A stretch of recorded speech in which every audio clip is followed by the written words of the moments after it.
नमस्कार, आप देख रहे हैं एनडीटीवी इंडिया और मैं हूं आपके साथ अनंत भट्ट। शुरू करते हैं खबरों का सिलसिला। सबसे पहले खबर मध्य प्रदेश से।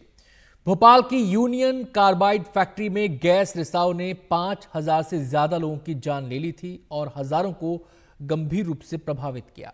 उसके लगभग 40 साल बाद मध्य प्रदेश सरकार का गैस राहत विभाग यूनियन कार्बाइड फैक्ट्री से 350 मीट्रिक टन जहरीले कचरे का निपटान शुरू करने के लिए तैयार है।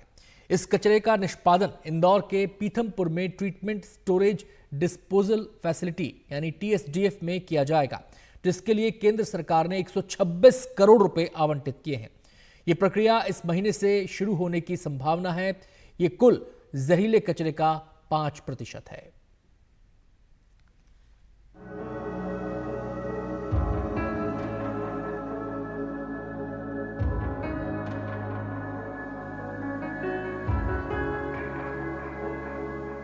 चालीस साल से भोपाल गैस त्रासदी के जख्म हरे हैं।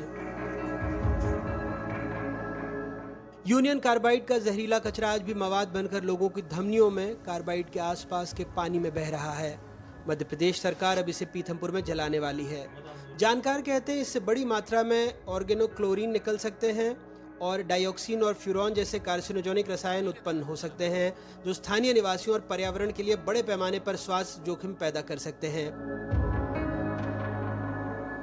WHO की रिपोर्ट के अनुसार डाइऑक्सिन अत्यधिक विषैले होते हैं और प्रजनन और विकास संबंधी समस्याएं पैदा कर सकते हैं, प्रतिरक्षा प्रणाली को नुकसान पहुंचा सकते हैं, हार्मोन में हस्तक्षेप कर सकते हैं और कैंसर भी पैदा कर सकते हैं।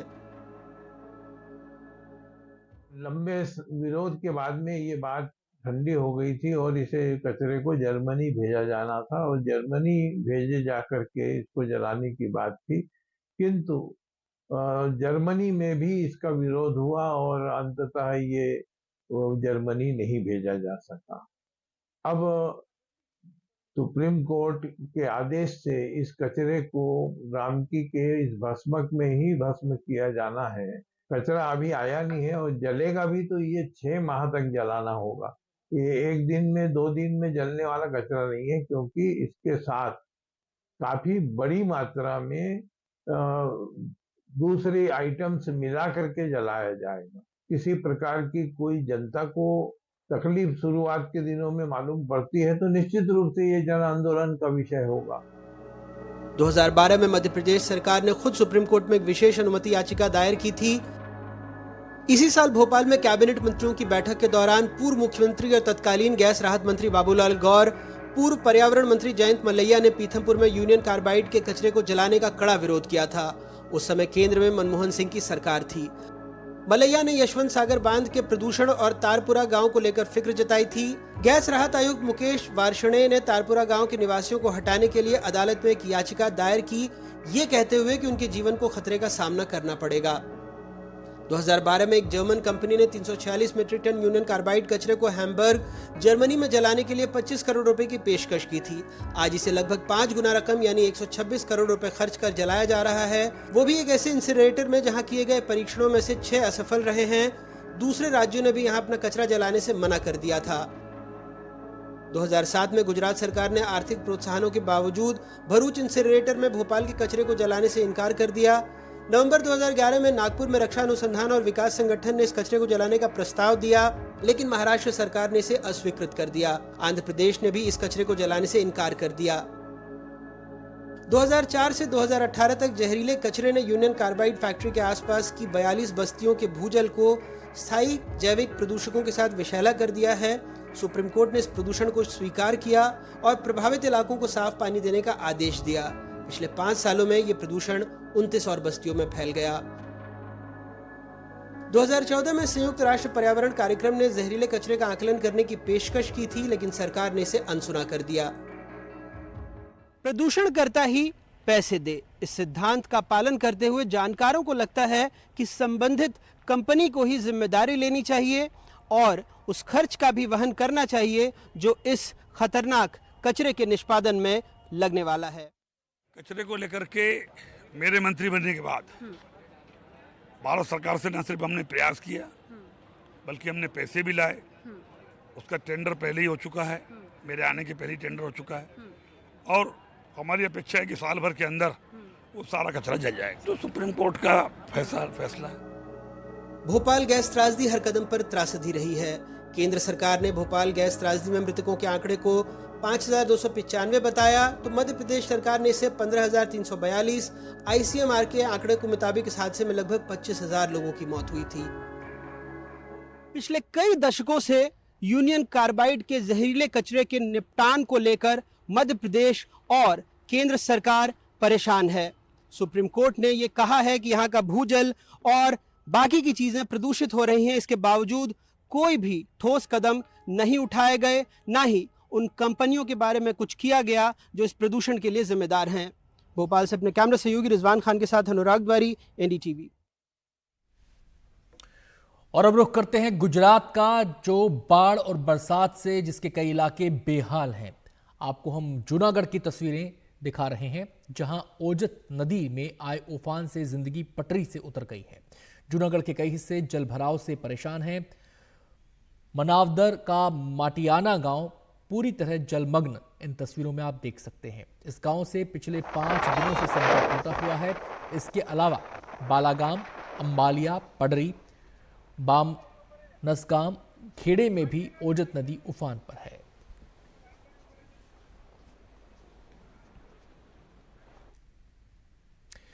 कच्छ भी बाढ़ से बेहाल है। भारी बारिश के कारण संघाना नदी में बाढ़ आ गई है। इससे बेहद दर्दनाक हादसा हुआ। बाढ़ की चपेट में आने से कच्छ में कई मवेशी नदी में बह गए। फंसे हुए लोगों को बचाने की कोशिशें की जा रही हैं। बचाव टीमें नाव के जरिए लोगों को सुरक्षित स्थानों पर पहुंचा रही हैं। पानी ने किस हद तक तबाही मचाई है, इस बात का अंदाजा आप इन तस्वीरों को देखकर लगा सकते हैं। घर पूरी तरह से पानी में डूब गए हैं।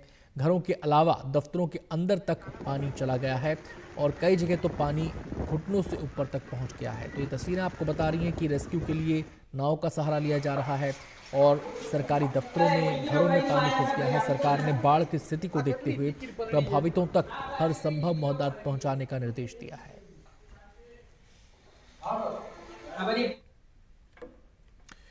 खबर नेपाल की। नेपाल की राजधानी काठमांडू में बुधवार को एक बड़ा विमान हादसा हो गया। इस हादसे में 18 लोगों की मौत हो गई। ये प्लेन क्रैश काठमांडू के त्रिभुवन इंटरनेशनल एयरपोर्ट पर हुआ। विमान में 19 लोग सवार थे, जिनमें से 18 की मौत हो गई। पायलट की जान बच गई है। घायल अवस्था में पायलट की तस्वीरें भी सामने आई हैं। उन्हें अस्पताल में भर्ती करा दिया गया है। शौर्य एयरलाइंस का ये प्लेन था। काठमांडू से पोखरा के लिए उड़ान इसने भरी थी। वैसे कोई पहला मौका नहीं है जब नेपाल में कोई विमान हादसा हुआ है। एक लंबा सिलसिला है नेपाल में विमान हादसों का, जिसमें सैकड़ों लोगों की जानें गई हैं।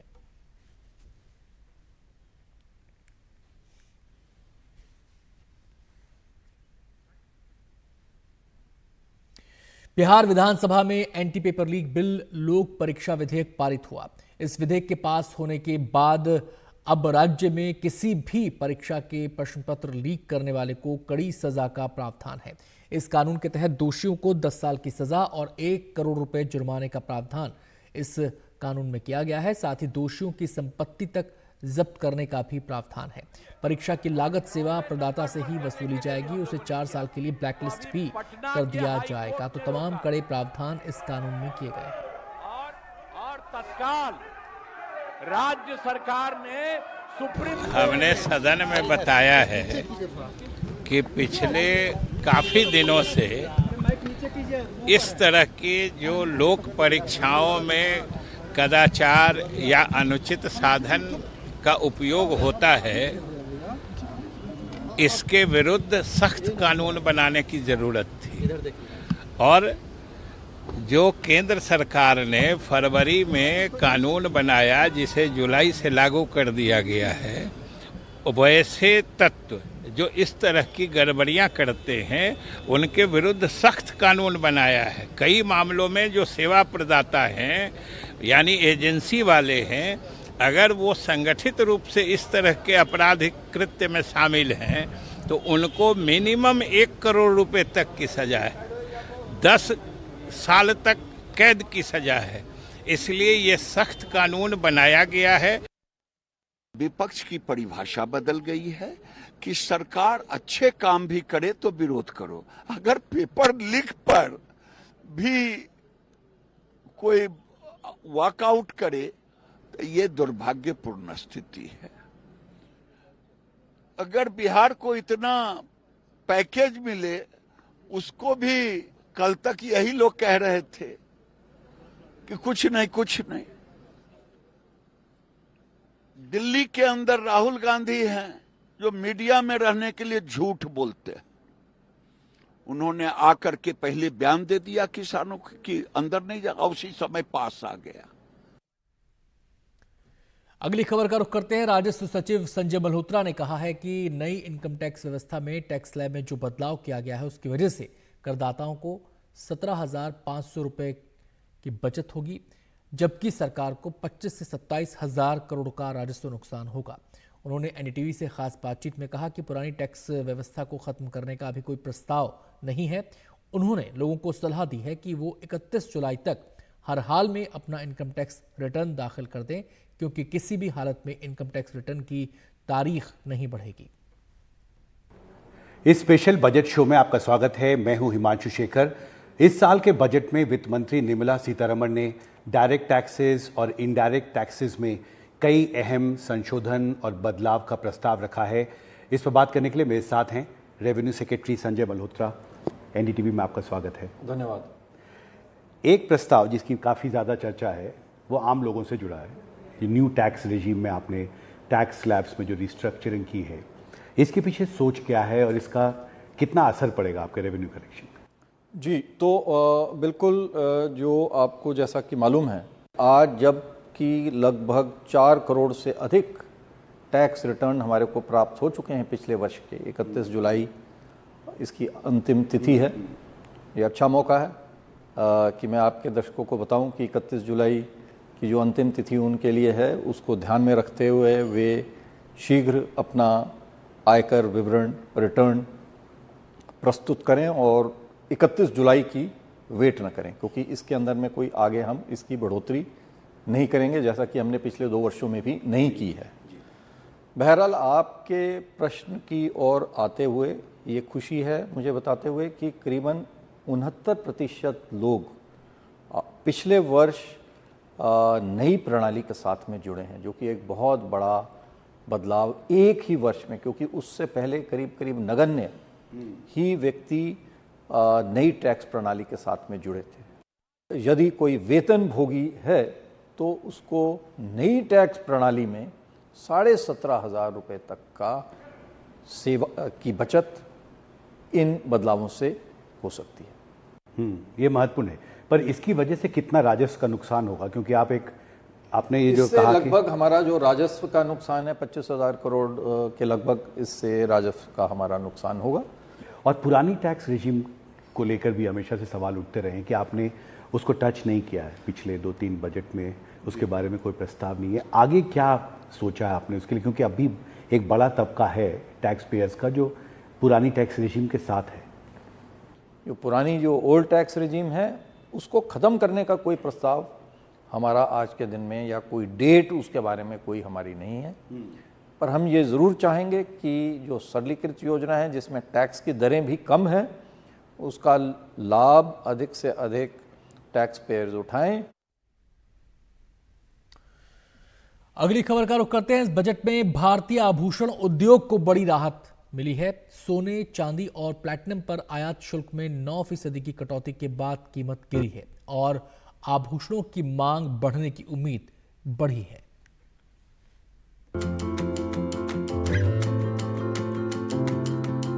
त्योहारों का मौसम आने से पहले सोना और चांदी कुछ सस्ते हो गए। सोने के दाम 5,000 रुपए कैरेट तक कम हुए। अब दुकानदारों को उम्मीद है कि लोग गहने ज्यादा खरीदेंगे। इस बार सोने की ड्यूटी घटाई जो हमारा एक्सपेक्टेशन नहीं था, बहुत खुशी की बात है। इससे भाव एकदम 5,000 रुपए का पड़ा। लोगों को मौका मिला है कि लोग फेस्टिव सीजन की खरीदारी करें। शादियां इस बार अभी नवंबर से शादियां शुरू होगी, तो शादियों के लिए भी खरीदारी करें। और इन्वेस्टर रहे वो भी इस समय भाव घटा हुआ तो लोग दौड़ के, इन्वेस्टर भी दौड़ के आएंगे तो झूम चलेगी। इस बार हर ज्वेलर्स के यहाँ पे एक प्रकार की दिवाली होगी, ऐसी तेजी चलेगी। और खरीदने के लिए अच्छा मौका मिला है कि तुरंत खरीदारी करें, नहीं तो ये भाव कब बढ़ जाएंगे नहीं मालूम।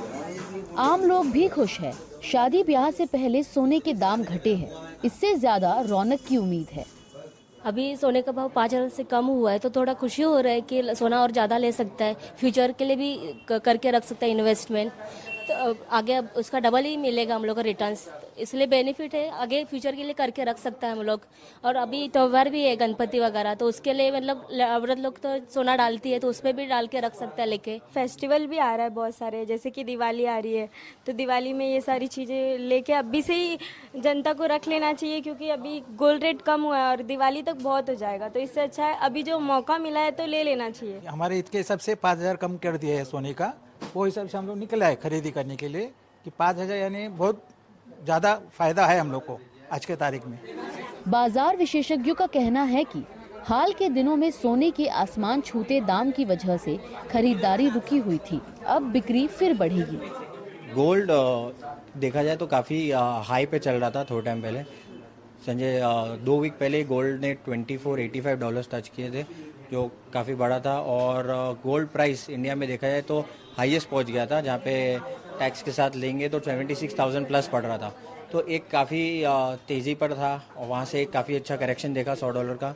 और अभी इस बजट में जहाँ पे 9% ड्यूटी घट गई तो गोल्ड वापस 71,800 पे आके खड़ा हो गया, तो एक काफ़ी बहुत ही अच्छा प्राइस है। यहाँ से अगर करेक्शन देखेंगे तो 200-300 रुपये का देख सकते हैं, पर कोई इन्वेस्टर हो या किसी को जो रुका हो गोल्ड खरीदने के लिए ये काफ़ी अच्छा टाइम है। तो वहाँ पे दिवाली पे हम इजीली $2,800 और नेक्स्ट ईयर स्टार्ट मार्च तक इजीली $3,000 से $3,200 आराम से आएंगे, जहाँ पे गोल्ड रेट आराम से 80,000 से लेके 85,000 आ सकता है। भारत में सबसे ज्यादा आयातित सामान में सोना तीसरे नंबर पर है। सोने चांदी पर आयात शुल्क 15% से घटाकर 6% कर दिया है। प्लैटिनम पर आयात शुल्क 15.4% से घटाकर 6.4% कर दिया गया है। आभूषणों पर 3% जीएसटी सहित शुल्क 18% था, अब इसे आधा कर 9% कर दिया गया है। चीन के बाद भारत सोने का दूसरा सबसे बड़ा उपभोक्ता है। वर्ल्ड गोल्ड काउंसिल WGC के अनुसार भारतीयों ने वर्ष 2023 में 576 टन आभूषण और 185 टन बार और सिक्कों के रूप में खरीदे। भारतीय रिजर्व बैंक के आंकड़ों के अनुसार भारत औसतन प्रति वर्ष $36 बिलियन का सोना आयात करता है, जो कुल सामान आयात का लगभग 8% है।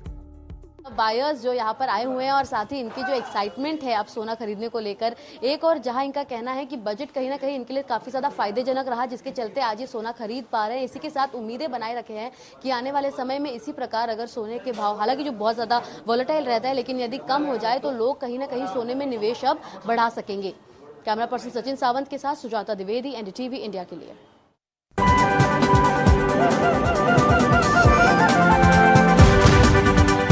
देश की राजधानी दिल्ली में एक अजीबोगरीब मामला सामने आया है। दिल्ली पुलिस ने स्पाइडरमैन को गिरफ्तार कर लिया है। मामला दिल्ली के द्वारका का है। पुलिस ने बताया कि स्पाइडरमैन की ड्रेस पहनकर एक शख्स कार के बोनट पर बैठकर ट्रैफिक नियमों का उल्लंघन कर रहा था। एक एक्स यूजर ने इस शख्स की तस्वीर सोशल मीडिया पर शेयर कर दी, जिसके बाद पुलिस ने उसे गिरफ्तार कर लिया और उसका चालान भी काटा। पुलिस ने कहा कि स्पाइडरमैन की ड्रेस में शख्स की पहचान आदित्य के रूप में हुई है और वाहन चालक की पहचान गौरव सिंह के रूप में हुई है। वाहन के मालिक और चालक पर खतरनाक ड्राइविंग, प्रदूषण प्रमाण पत्र के बिना गाड़ी चलाने और सीट बेल्ट नहीं पहनने के लिए मुकदमा चलाया गया है, जिसमें अधिकतम 500 रुपए से लेकर 26,000 रुपए तक का जुर्माना लगाया जा सकता है या कारावास भी हो सकता है।